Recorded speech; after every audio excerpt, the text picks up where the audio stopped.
Bonjour à tous et à toutes. Aujourd'hui, on va aborder des nouveaux objectifs anamorphiques qui commencent évidemment à émerger en version low cost. Alors, c'est pas nouveau, hein, ça date maintenant de quelques années, mais ça commence à fleurir d'un peu partout. Et là, on a atteint vraiment le summum, c'est-à-dire qu'on arrive à des objectifs qui font moins de 1 000 euros. C'est les fameux objectifs Blazar Mantis qu'on va parler tout de suite, évidemment, après ce générique.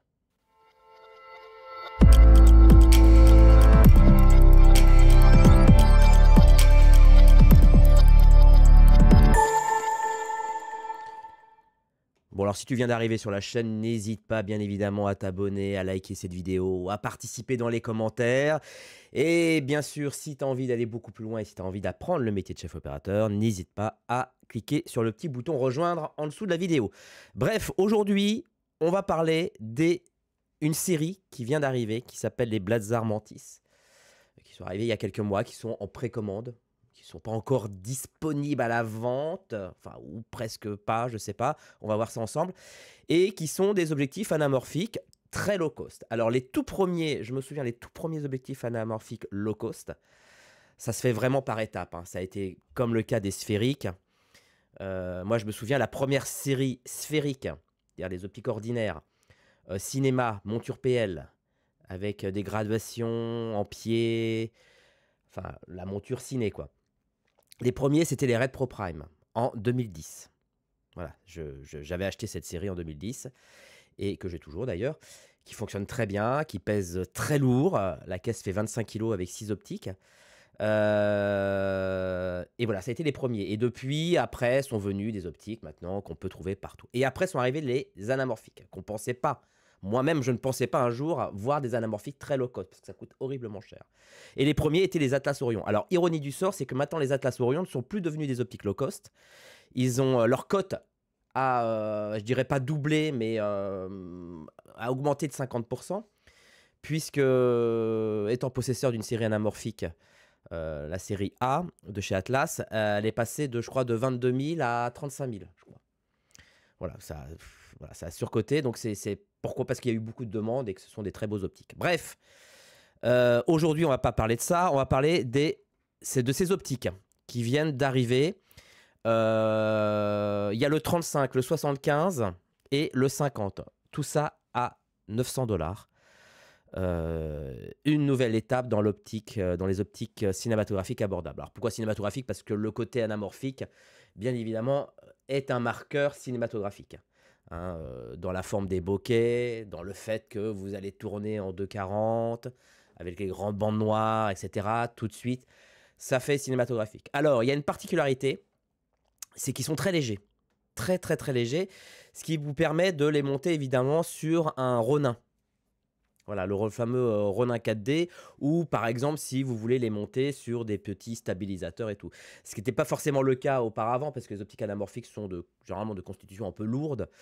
Celles-ci sont vraiment, vraiment, vraiment très compactes. Et donc, ce sont des optiques avec un rapport de 1,33 et qui couvrent le plein format. Hein. Alors, on va faire une petite parenthèse sur le 1,33.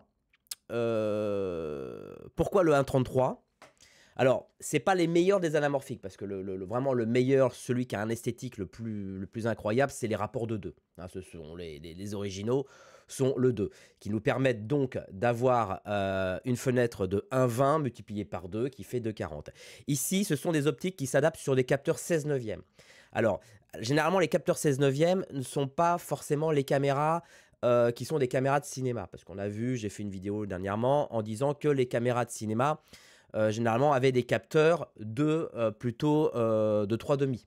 Mais cela dit, on va faire une petite parenthèse, justement, parce que si j'ai choisi de parler des 1,33, c'est parce qu'il y a véritablement quelque chose de très intéressant avec les 1,33 qu'on n'a pas forcément avec le rapport de 2. J'en ai pas mal parlé sur la chaîne.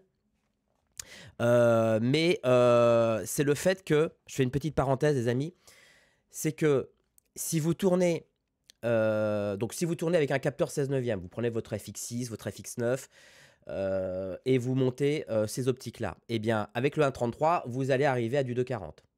ok, en utilisant et en exploitant le maximum de la surface de votre capteur, ce qui rend l'image forcément plus nette et plus riche. Mais il y a d'autres avantages. C'est-à-dire que pour les caméras qui sont dotées d'un capteur 1.5, 3,5, si vous le mettez sur un capteur 3,5, le 1.33, vous allez arriver à un ratio de 2. Le ratio de 2 est un ratio très en vogue. Voilà, il n'est pas normalisé, mais il est très en vogue. Et autre petite parenthèse, et qui n'est pas négligeable, c'est que si vous tournez, si vous avez une caméra qui fait du 3,5, généralement, vous avez la possibilité de faire un setup en 4 tiers. Et là, ça devient intéressant. Si vous faites du 4 tiers fois A33, vous arrivez à du 16 neuvième. Voilà. Et là, ça devient intéressant parce que vous allez pouvoir faire du scope, donc de l'anamorphique, pour un ratio de 16 neuvième. Parce que tout le monde ne va pas forcément vous demander du 2,35. Je ne sais pas si vous faites par exemple un film d'entreprise ou si vous faites un film de mariage ou tout simplement on fait un téléfilm. On va pas forcément, le diffuseur, enfin le client, va pas forcément être intéressé par un ratio de 2,40 et il va plutôt vous imposer un ratio de 16 neuvième. Et malgré ça, vous allez vous dire: «Ah merde, je fais du 16 neuvième, moi je peux pas faire du scope». Et bien avec ces optiques-là, vous allez pouvoir, si vous avez une caméra en capteur 4 tiers. Donc c'est ça qui est très, c'est pour ça que j'adore les x2, mais les 1.33, mine de rien, sont très, très, très intéressants parce que on peut faire du scope en 16 neuvième. Et c'est bien dommage qu'on n'en parle pas, qu'on n'en parle pas qu'on n'en parle jamais. Il n'y a que moi qui le dis. C'est bien dommage parce que voilà, ça permettrait peut-être de faire des productions sur des images 16 neuvième avec des bokeh plus intéressants. Donc, dévoilés cette année, les objectifs anamorphiques Blazar Mantis 1.33 sont conçus pour des capteurs plein format, légers et compacts. Ça, c'est vraiment un atout qui est énorme. 1.33, donc pour faire du 16 neuvième en 2.35. Voilà. Donc ça marche beaucoup pour les caméras de type Sony FX6, FX3, etc. D'autant plus que vous allez voir que la caméra est disponible en monture PL, donc c'est très bien, et en monture Sony E. Pour l'instant, on a le 35, le 50 et le 75. Et un 100 mm devrait arriver par la suite. On l'espère. Alors un 35 mm, si vous voulez savoir à quoi correspond un 35 mm en termes de largeur, bah vous faites 35 divisé par 1,33. D'accord? Donc si je prends ma calculatrice, voilà, et je fais 35 divisé par 1,33, vous avez en fait l'équivalent en termes de champ, comment dirais, horizontal, vous avez l'équivalent d'un 26 mm en full frame. Voilà. Donc un 35 mm, c'est un grand angle. Ok. Et après, le 75 mm, alors pareil, le 75 mm, c'est pareil, vous allez me dire, bah ouais, mais 75 mm, c'est pas ouf, parce que si je fais 75 divisé par 1,33, j'arrive à 56 mm. En termes de longue focale, c'est pas ouf. Oui, mais attention, attention dans le piège de l'anamorphique. C'est que je le répète, je l'ai déjà dit, je crois, je ne sais plus quand, mais je vous le dis. Attention, attention les amis. Petite parenthèse, quand vous êtes quand vous faites du 2,40, donc du scope, quand vous êtes quand vous voulez un plan large, ce qui vous intéresse, c'est généralement du champ horizontal. Et quand vous faites un plan serré, ce qui vous intéresse, c'est un champ vertical. Bah oui, parce que quand vous faites un plan serré, généralement, vous cadrez par rapport à une hauteur. Alors quand vous faites un plan large, vous cadrez par rapport à une largeur. Donc, dans les anamorphiques, c'est quoi? C'est-à-dire que si je prends un 75 mm, j'ai un 75 mm en hauteur et j'ai un 56 mm en largeur. Donc, il y a toujours deux focales dans l'anamorphique. Mais le 75 mm est idéal pour faire les plans serrés, puisque de toute manière, ce qui vous intéresse, c'est un plan cadré à la verticale. Donc un 75 mm, les amis, reste un 75 mm. Autrement dit, et c'est pour ça qu'il n'y a pas beaucoup d'optique dans une série anamorphique, parce que les focales, en fait, la plage que vous avez avec un 35, un 50 et un 75, en fait, vous avez une plage qui va du 26 mm, parce que ce qui vous intéresse dans les courses focales, c'est la largeur, jusqu'au 75 mm, parce que ce qui vous intéresse, c'est la hauteur. Voilà, c'était la petite parenthèse à ce sujet. Je continue, ils sont en alliage d'aluminium et sont relativement légers. D'ailleurs, on voit sur des photos, alors évidemment, sur les photos comme ça ne parle pas forcément, mais on peut les voir, on a vu des photos, vous voyez, sur un Ronin 4D. Donc c'est bien ça. Et donc si ça va sur un Ronin 4D, ça va évidemment, bien évidemment, sur des stabilisateurs de type Ronin, quoi. Donc évidemment, on garde les flares horizontaux, voilà, les distorsions en barillet subtil et les bokeh ovales. C'est ce que tout le monde kiffe, c'est le bokeh ovale. Sauf qu'attention, plus on descend dans le rapport, 33, plus les bokehs sont... Voilà. Alors, voilà, donc même si, comme je disais là, j'ai souligné, si certains préfèrent l'aspect plus stylisé et riche en flair des anamorphiques x2. Voilà, mais ils sont quand même, il y a une petite vidéo démo, sont quand même assez intéressants. On va la regarder. Donc là, ils l'ont mis carrément sur, je crois que c'est une FX6 hein, ou une FX9, je sais plus. Alors c'est marrant parce que le bokeh, il est, alors j'ai l'impression que le bokeh, il est quand même un peu gratté, hein, sur la forme du diaph. C'est drôle, hein, parce que bon, normalement sur les optiques anamorphiques classiques, ce qui fait la forme du bokeh dans les arrière-plans, c'est pas le fait que l'iris soit en forme de bokeh.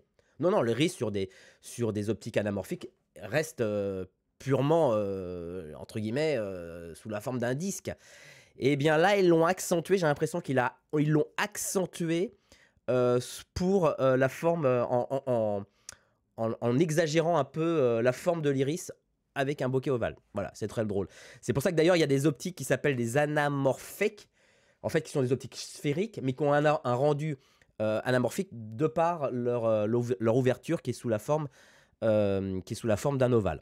Voilà, donc ça, voilà. Et donc là, oui, ça doit être une FX6. Et donc là, on a une démonstration. Alors, j'ai mis quand même la vidéo en 4K hein, pour pas qu'on soit... Donc effectivement, quand on est en flou, on a quand même ce côté un peu bokeh. On a l'impression de tirer vers l'horizontale. Voilà. Et ce qui est très important aussi, c'est la netteté. Parce que vous savez que quand vous passez en anamorphique, vous perdez un peu en netteté. Hein. Vous n'avez pas un piqué de fou hein, à cause justement du module à l'intérieur.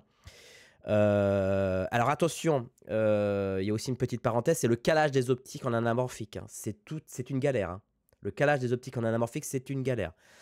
Donc voilà, donc là on est sur les 75. Voilà, très bien. Tout ça en ouverture de 2. Donc là, on vous fait une démonstration des bokehs. On vous fait aussi une démonstration des flares. Alors c'est intéressant, comment on peut paraître un flair. Donc on a un flair qui plutôt est neutre, plutôt discret, voilà, qui existe, mais qui n'est pas bleuté, quoi. Hein, il n'est pas, vous savez, les fameux flares, les strict blue, comme on dit. Là, on a des flares qui sont plutôt classiques. Voilà. Et ensuite, en termes de sharpness, alors ça, c'est intéressant. Là, on vous fait une démonstration sur de l'ouverture 2, 2, 8, 4, parce que généralement, les optiques anamorphiques, on vous conseille de ne pas les utiliser en pleine ouverture, mais plutôt les utiliser à 1, voire 2 diaphes au-dessus. Donc évidemment, on voit tout de suite qu'il y a forcément, avec en zoomant à 300%, qu'il y a une petite perte de netteté quand ils sont en pleine ouverture, ce qui est récupérable très rapidement en 2.8. Mais malgré ça, il n'y a pas un delta de ouf, quoi. C'est-à-dire que pour moi, et quand je vois la vidéo qui était juste avant ici, si je reviens en arrière, qui est tournée en ouverture de 2, hein, ça reste quand même relativement sharp. Vous voyez, donc c'est plutôt intéressant, ils sont plutôt sharp. Alors après, les close focus, alors on sait aussi, enfin on sait, ou je vous le dis si vous n'êtes pas au courant, que malheureusement, quand on utilise des optiques anamorphiques, on perd en close focus. C'est-à-dire que on ne peut pas, la distance minimum de point est on va dire un peu plus large que sur les optiques sphériques. Donc il y a moins la possibilité de faire des gros plans. Donc là, on vous montre que le close focus est quand même à 48 cm. 48 cm, c'est pas de la frontale de l'optique au sujet, mais du capteur. Du capteur au sujet, vous avez 48 cm. Ça fait ça, quoi. Bah, vous voyez pas. Bon, voilà, vous imaginez. Donc, on arrive quand même sur un 50 mm à faire un plan resserré. Alors, évidemment, ce n'est pas les plus flatteurs au 50 mm. Et par contre, au 75 mm, voilà, on arrive. Ça, c'est le plus gros plan maximum que l'on peut faire au 75 mm. Si vous voulez aller au-delà, enfin, oui, si vous voulez vous rapprocher pour faire plus gros, vous serez obligé d'utiliser des bonnettes. Hein, les bonnettes, ce sont des lentilles convergentes que vous allez placer devant comme un filtre et qui va vous permettre de faire exactement le même effet que ces lunettes, c'est-à-dire de mieux voir de près, quoi. Voilà. Par contre, ça vous rend automatiquement votre optique myope. Vous ne pourrez pas filmer à l'infini. Voilà. Mais bon, c'est pour vous rapprocher. Alors la distorsion, ça c'est important. C'est-à-dire que comment les optiques, comment le sujet va réagir du côté jusqu'au d'un extrême à un autre. Alors là, on s'aperçoit qu'au 35 mm, bah il y a une sacrée distorsion. On s'aperçoit que quand même la fille est quand même super un peu écrasée et qui reprend un peu plus forme au centre. Alors bien évidemment, alors c'est pas comme les... Putain, il y a une série d'optiques qui est horrible, qui est vraiment horrible, moi que je déteste, c'est la série les Kowa. Les Kowa anamorphiques, je crois. Je crois que c'est le 40 mm, il est inexploitable. Le 40 mm, voilà, si vous... faut centrer, si vous ne centrez pas votre sujet, vous êtes complètement... comme ça, quoi. Voilà, donc vous avez une petite distorsion, hein, donc vous avez un petit écrasement. Et puis là, vous avez le focus, etc. Alors là, c'est intéressant. Vous avez un effet de pompage, hein. On le voit, regardez. Voilà, bon, ce sont des optiques à moins de 900 $. Hein. Donc vous avez cet effet de pompage qui existe sur ces optiques. Alors après, c'est pas les seuls. Moi, perso, le pompage, je m'en fous un peu, quoi. C'est pas un truc qui va véritablement m'intéresser. Enfin, c'est toujours mieux quand ça pompe pas, quoi. Mais c'est pour moi encore, le pompage des optiques font partie du charme d'un optique. C'est des défauts qui font partie du charme. Voilà, donc les prix. Alors ça, c'est toute la série avec le sang. Ce serait bien avec le sang, dis donc. Ici, c'est la démonstration avec les Ronin, etc., etc.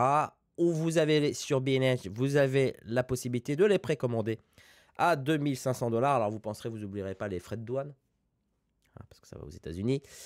Voilà, vous les avez ici. Alors là, il y a une petite vidéo de présentation. On vous les présente, je crois que ça a été la présentation au NAB 2025. Regardez comment ils sont petits, quoi. Comme ils sont petits, hop, voilà, comme ils sont petits et mignons. Voilà, voilà, ils sont très beaux. Voilà, très sympa. Et vous avez ici, je les ai trouvés ici à 2535 € hors taxe. Donc ça fait 3000 € TTC pour 3 optiques. Voilà. Ce qui est vraiment, vraiment, vraiment pas cher. Voilà. Et vous les avez d'ailleurs, je vous le remonte, mais vous avez le choix entre la monture PL ou la monture E. Voilà. Donc possibilité d'être en monture E ou en monture PL. Moi perso je préfère le PL, hein. Comme ça au moins je peux l'adapter sur toutes les caméras, alors que si vous êtes en monture E, bah, vous êtes coincé à faire du Sony, sauf si vous êtes full équipé en Sony. Voilà, merci d'avoir suivi cette petite vidéo. N'hésitez pas à me dire ce que vous en pensez. Alors forcément il y en a qui vont me dire dans l'espace commentaire, ah oui mais il y a la OA, les fameux la OA, ceux-là, ces optiques là, hein, qui sont évidemment 2 fois plus chers. Enfin bon, il y a un 4e optique et qui sont 1,5. Hein. Attention, hein, ils ont un rapport 1,5. Ce qui fait qu'en fait, quand vous êtes à 1,5 sur votre capteur 16 neuvième, vous avez 2,66. D'accord. En revanche, ce qui est intéressant, c'est que quand vous avez un capteur 3,5, eh bien, quand vous êtes sur capteur 3,5, vous arrivez avec ce petit calcul à pratiquement à du 2,40. C'est pour ça que le 1.5 a été fait, hein. Le 1.5 a été créé pour les caméras qui ont des capteurs 3,5. Voilà. Dites-moi ce que vous en pensez dans l'espace commentaire. N'hésitez pas à nous rejoindre évidemment sur Misiflix. Plein de vidéos pour apprendre plein de choses, etc. Pour faire des étalonnages ciné. Il y a même des grades, des luttes, il y a plein de trucs. Tout est compris dans le package. Voilà. Je vous embrasse. À très vite. À bientôt. Merci. Ciao.